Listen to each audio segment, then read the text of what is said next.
театр оинаи зиндагӣ буда ҳунармандон намоишномаҳоро аз ҳаёти рӯзгори ҷомеа барои бинандагон рӯи саҳна меоранд.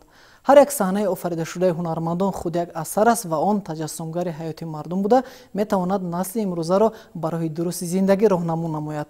корманди шоистаи тоҷикистон холмирзои Сангимурод аз зумраи чунин ҳунармандоне аст ки тӯли 50 соли инҷониб дар театри тоҷик бо намоишномаҳои мухталиф фаъолияти эҷодӣ дорад. 50 сол мисли як умри инсонӣ ва ё ним асри як қарн аст. дар давоми он ҳар як фард дар баҳри пуртуғёни зиндагӣ бо мавҷҳои он рӯбарӯ мегардад ки он гоҳ бар соҳил мегузараду ва гоҳ чун хас рӯи мавҷаш бозӣ медорад. холмирзои Сангимурод бошад дар муддати ин солҳо бо барору нобарорӣ рӯбарӯ шуд, вале бо муҳаббати хосае нисбат ба касби пешакардааш онро пушти сар кард ва ба комёбиҳои арзандаи ноил гардид. имрӯзҳо холмирзои Сангимурод дар театри мусиқии масакавӣ ба номи Ато Муҳаммаҷонови шаҳри Қурғонтепа кор ва фаъолият дорад ва бо даст доштани имконият бо суҳбатеро анҷом медиҳем. 50 соли фаъолият дар саҳнаи театр муборак бошад. Лутфан мегуфтед ки ҷараёни ин солҳо чӣ гуна буд ва дар ҳаёти шумо то куҷо тавонист таъсиргузор бошад? Ташаккур. Бале 50 сол хеле умри дароз аст. Умуман аз давраи ҷавонӣ, аз давраи кӯдакӣ сар карда, аз давраи мактабхонӣ, баъд аз он дар омӯзишгоҳи педагогӣ ба ман ин соҳаи санъат хеле маъқул буд. аввалан ман сурудхонӣ мекардам, баъд саҳначаҳо бозӣ мекардам, баъд аз он бо бадеҳаҳо мехондам. умуман оҳиста оҳиста ба соҳаи ҳамин санъат ворид шудам. вақте ки омӯзишгоҳи педагогӣ мехондам, дар он ҷо як гурӯҳи санъаткорон як ҷамъ омода буданд, барномаҳои консертӣ таҳризӣ мекарданд. дар он ман ҳам суруд мехондам ва ҳам саҳначаҳо бозӣ мекардам. умуман оҳиста оҳиста баъд аз омӯзишгоҳи педагогӣ баъдтар ман ба омӯзишгоҳи маданӣ маърифатӣ дохил шудам, онро хатм кардам. хеле аз соҳаи фарҳангу санъат бархурдор шудам. баъдтар донишгоҳи ҳунарҳои зебои ба номи устод Мирзо Турсунзодаро хатм карда ба яъне ки соҳибкасб шудам. дар ин солҳо бисёр дар аз назаргузарониҳо дар конкурсҳо иштирок карда санъати худро оҳиста оҳиста сайқал медодам. фаромӯш нашавад ки аввалин маротиба вақте ки ман роҳбари бадеии хонаи маданият кор мекардам, дар он ҷо як гурӯҳи санъаткорон ки аз табақаҳои гуногун буданд, касбу кори гуногун буданд, онҳоро ба хонаи маданият ҷамъ оварда бо онҳо машқ намуда бо воситаи телевизиони ҷумҳурӣ баромад намудем. яке ронанда, дигаре говҷӯш, умуман сеюме деҳқон, яке коркуни тиб, коркуни китобхона, умуман касбу кори гуногун як маҳфили хеле ҳам зебо ташкил шуд ки чандин маротиба дар озмунҳо баромад кардем. хурсандиовар аст ки ин хонаи маданият оҳиста оҳиста як соҳиби ансамбли халқии тарона ва рақс шуд ки он бо номи Зарнисор дар колхози Карамаркси ноҳияи Бохтар хеле ҳам обрӯ ва нуфузи хеле баландро пайдо кард. бо ин ансамбл дар шаҳри Душанбе, дар шаҳрҳои Москав, дар хориҷа, дар фестивали байналмилалии фолклорӣ, этнографӣ иштирок намуда соҳиби ҷойҳои намоён гардидем. соли 1979 дар вилояти Қурғонтепа, он вақт вилояти Қурғонтепа буд, театри мусиқии масакавӣ ташкил шуданд. ман ҳам яке аз аввалинҳо шуда ба ин театр шомил шудам ва бо барномаҳои консертӣ, бо саҳначаҳо, бо сурудҳои яъне ки бо бадеҳаҳо дар назди мардум баромад мекардем. аввалин сурудҳои ман дар ин театр пайдо шуданд бо номи ҳамсоя духтар. яъне шумо дар баробари ҳунарманди театр будан инчунин овозхонӣ низ мекунед? бале, аввалин сурудҳо гуфтам ку ҳамсоя духтар бо шеъри Зарифи бод, бо حاضره هنرپیشه خلقی تایستان مهرنیسا حاجیبای و سرایدین و آهنگ های من آوان 18 سالگی شعر لایق که در کابل افغانستان صدا داده بودم.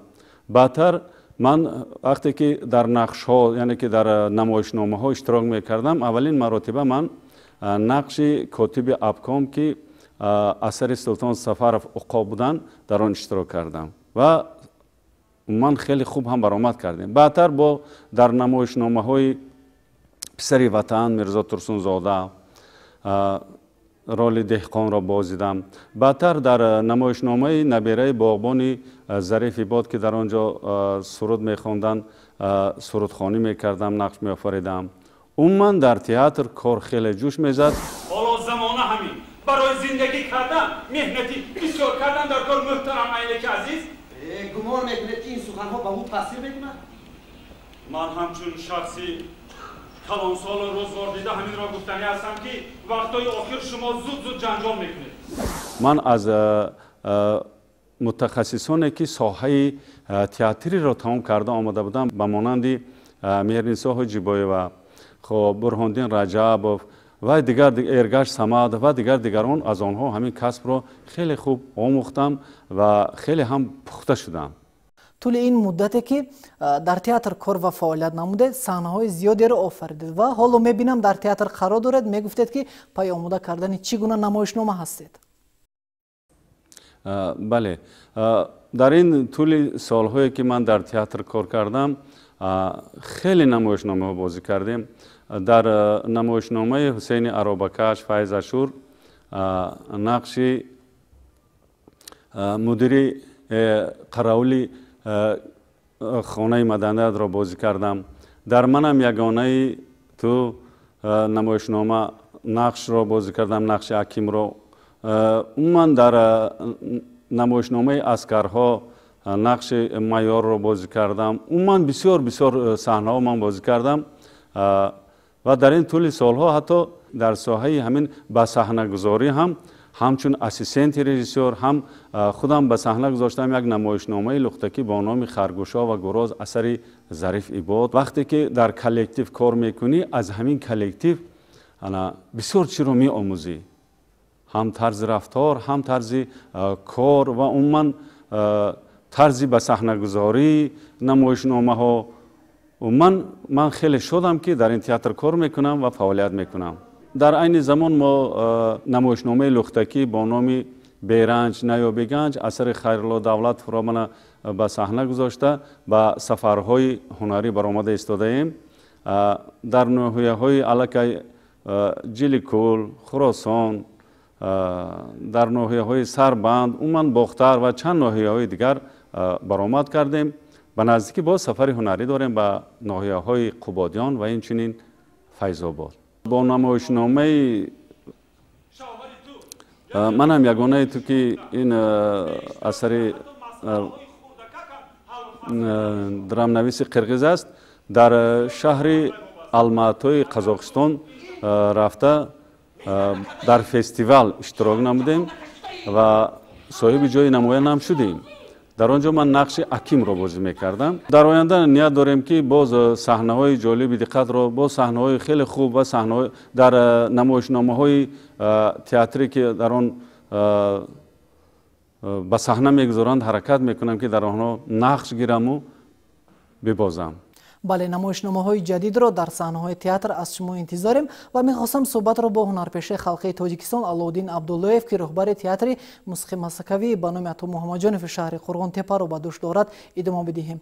شما دستاورد اساسی خود میرزا سنگی مراد را در چی میبینید و میگفتید که او تا کجا در صحنه های تئاتر جایگاه خاصه خود را پیدا کرده است؟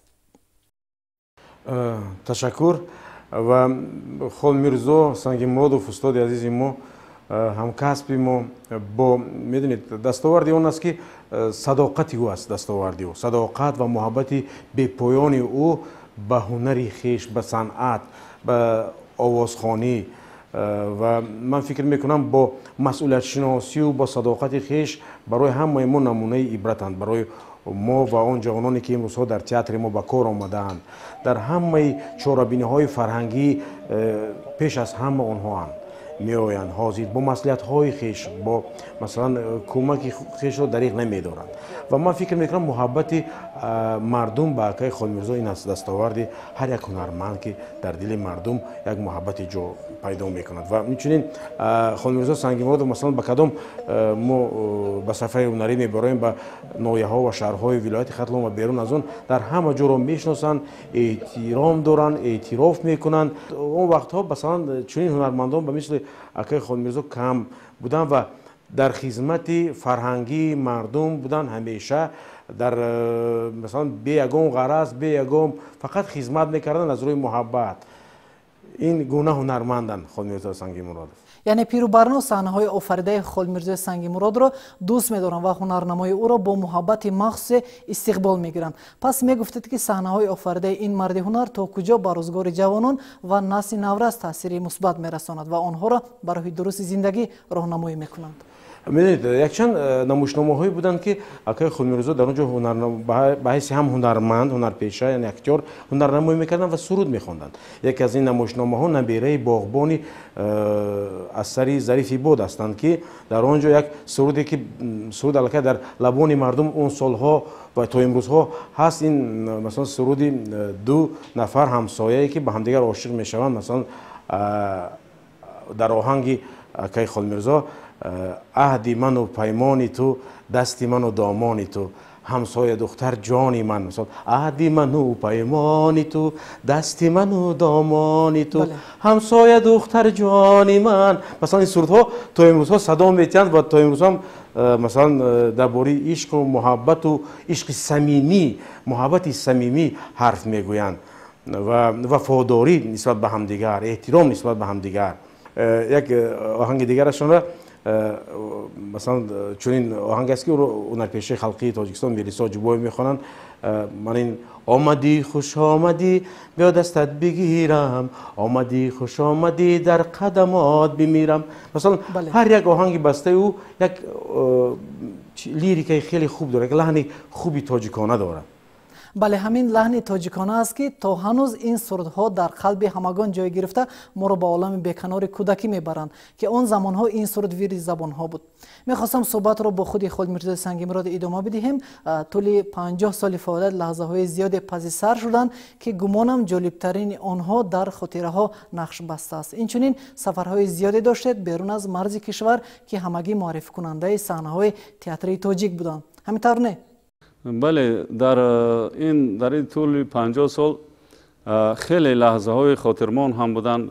ما با سفرهای هنری در همین شهر و ناحیه های جمهوری همان و اینچنین بیرون از آن برآمد کردیم و لحظه های بودن ها وقتی که ما در فستیوال اتفاقی شهر مسکو اشتراک میکردیم با انسمبل زرنسار در آنجا باور کنید وقتی که همین لباس های همین اونجا فستیوال فولکلوری اتنوگرافی بودن در آنجا همین خارجی هایی که از دیگر دولت ها آمده بودن همه آنها با همین لباس های ملی ما چنان با ذوق نگاه میکردن که این چخیل باشد گفته.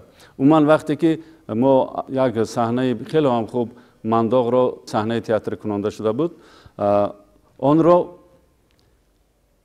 وقتی که ما با صحنه گذاشتیم همه دیگر همون کارمندان فستیوال اشتراکچیان فستیوال که با آنجا آمده بودن وقتی که لباسا را ما پوشیده به صحنه برآمدیم باور کنید همه به تماشای ما آمدن حتی با همین رقص سرود و نوازش های ما دایره نوازی های ما آمدن آنها همراه شده تعریف و توصیف میکردن لباسا را همه خیلی داشته میدیدن که چخیل باشد چخیل دخته شده باشد لباسا مایلش با موی سری همین دخترکان که خیلی خوشروی بافته شده بود آنها را همه خیلی دست کرده میدیدن که چخیل موهای زیبا هستند تعریف و توصیف میکردن و از تاجیکستان ما پرسان میشدن. خوب به نظر شما تئاتر امروزها تا کجا رشد کرده است و توجه مردم به آن چگونه است؟ تئاتر تاجیک امروز خیلی پیش رفته است. خیلی پیش رفته است برای که بسیار نمایشنامه‌های نو را به صحنه میگذارند و عموما مردم به تماشای تئاتر می آیند و تماشا میکنند. چیکار گوییم؟ من نگاه کنید آهسته آهسته تئاترها رنگی دیگر گرفته است، یعنی که تعمیرهای خیلی خوب رو دیده ایستادن، یعنی که شرایط کاری به همون هنرمندان تئاتر علاقه چی مهیا شده ایستاده است. وقتی که شرایط کاری، وقتی که تالار زیبا می شود، وقتی که نمایشنامه خیلی خوب به صحنه گذاشته می شود، من باوری دارم که تماشابین به تئاتر می بیاید و این نمایشنامه ها رو تماشا می کند. خصوصا تئاتر ما علاقه این در اساس، یعنی که در بعضی همون تئاتر خلقی، یعنی که خانه مدنیت بودن وقتا ساخته شده است، لیکن این بینید که سیاست پیش گرفته حکومت جمهوری تاجیکستان بینید که من در شفت تئاتر ما، که در نزد تئاتر ما باز یک تئاتر زمانوی ساخته ایستادن که ممکن بعد از 1 سال یا که 2 سال این تئاتر به کار می درآید و تمام شرایط ها مهیا می شود و من باور دارم که تالار این تئاتر از تماشابین پر می شود. وقتی که نمایشنامه های خیلی هم کلان در تئاتر به صحنه گذاشته می شود، تالار خیلی پر می شود و تماشابین نمایشنامه را تماشا می کند. شما باور کنید در آخر وقتی که نمایشنامه به آخر می رسد، قریب که همین از زال، یعنی که از تالار خیسته همین قرصک می زنند و همون هنرمندان را چنان خیلی خوب پذیرایی می کنند. سوالی نوبتی رو میخواستم با هنرپیش خلقی تاجیکستان علاودین عبداللهیف پیشنهاد نمایم. خالمیرزای سنگیمراد با وجود این 50 سال فعالیت با تئاتر چنان دلبستگی دارد که هیچ نمیخواهد از آن دور شود و پیوسته پی آماده کردن نمایشنامه های نوین است. در آینده چگونه نمایشنامه ها را از خالمیرزای سنگیمراد میتوانیم انتظار باشیم؟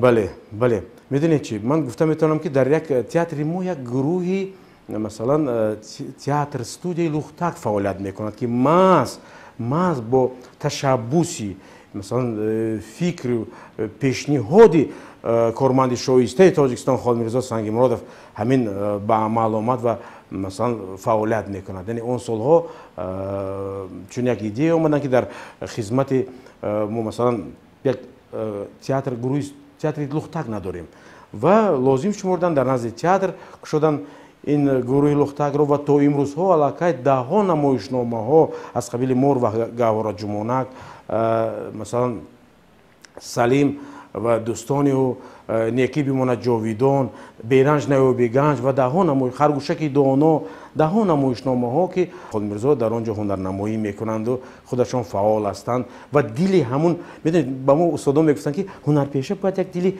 مثل کودک داشته باشد. همین دلی کودکیشان همون دوست داشتنی است، مثلا با کسبشان است که همون رو با کودکان با نورسان مثلا پیشنهاد میکنند. در نمایشنامه نقش میفرند، چی نقش خیرس باشد، چی گرگ باشد. البته آوازی کانتر مرغلدان دارن، ما با او بیشتر نقش هایی رو میتیم که با اون کس موافق باشد. خب تشکر. سوال آخرین باز هم با خالمیرزای سنگیمراد، در آینده تهیه نمودن چگونه صحنه ها رو به نقشه گرفته؟ حرکت میکنم که در آینده در نقشه های خیلی خوب اشتراک کرده و اینچنین در برنامه های کنسرتی اشتراک کرده دل تماشابین خود را شاد نمایم و کوشش میکنم که در آینده نقش ها خیلی خوب آفرم، با نقش های خود سهم خود را در تئاتر تاجیک بگذارم و حرکت کنیم که در آینده در فستیوال و آزمون هایی که بیرون از جمهوری می شود در آن اشتراک کرده آبرو و نفوذ تئاتر تاجیک را بلند برداریم. بله، واقعا هم امروز تئاتر تاجیک مقام و منزلت خود را گم نکرده بلکه تشکل یافته و هواداران خود را باز هم بیشتر نموده است. تشکر برای صحبت. تشکر با شما. بینندگان گرامی آدرس میشیم که صحبتی داشتیم با کارمند شایسته تاجیکستان خالمیرزای سنگیمراد دایر به 50 سال فعالیت او در صحنه تئاتر. انعکاس خبر و رویدادهای مهم سیاسی و اقتصادی و فرهنگی داخل و خارج کشور در برنامه‌های تلویزیون جهان ما را همراهی نمایید.